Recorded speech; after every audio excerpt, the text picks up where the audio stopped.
Hello, everyone. I hope and pray that you're doing well. I wonder if you've ever noticed that when the Ten Commandments are pictured, they are often shown in Moses' hands. And the two tablets of the Ten Commandments often have that kind of rounded shape on top, and they kind of look like, well, grave markers. I mean, the fact is we don't know precisely what they look like. But if you're always mentally picturing tombstones every time you think of the Ten Commandments, then maybe you're likely to associate the law and the Ten Commandments with death, not life. To associate the commandments with killing joy, not stirring up abundant, joy-filled life. Frederick Buechner writes somewhere about how there are two kinds of understanding of the law, right? So first, law can be understood as the way things are, right? And second, law can be understood as the way things ought to be. Now, if you're thinking about the way things ought to be, an example of that would be, the way things ought to be is a sign that might say no trespassing.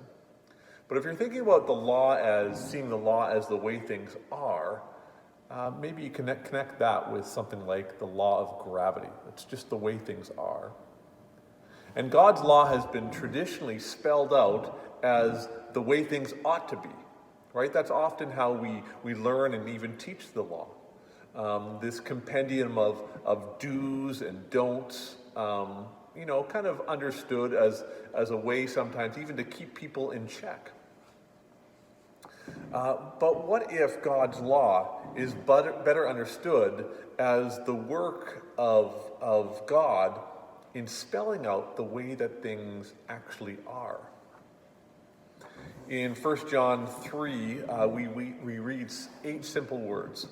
Anyone who does not love remains in death.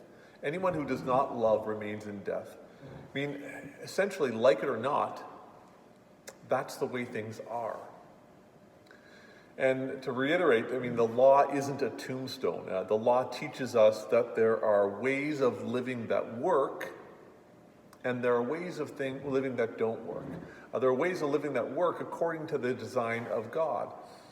And as we've been framing the Ten Commandments over these past weeks, I've used Barbara Brown Taylor to remind us that the whole point of the promise and of the law is to give God's people a way of living that works. It's like God says here, take these 10 posts and sink them into the center of your camp.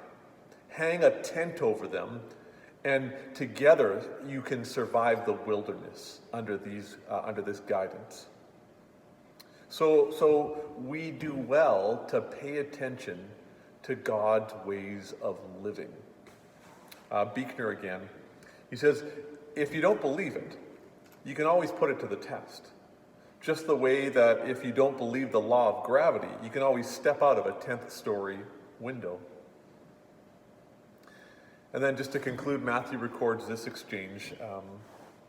Another day, a man stopped Jesus and asked, "Teacher, what good thing must I do to get eternal life?" Jesus said, "Why do you question me about what is good? God is the one who is good. If you want to enter the life of God, just do what he tells you." And so, friends in Christ, I pray and I urge you, may God give you the eyes to see God's law as a window into the life-giving ways of God. The peace of Christ be with you all.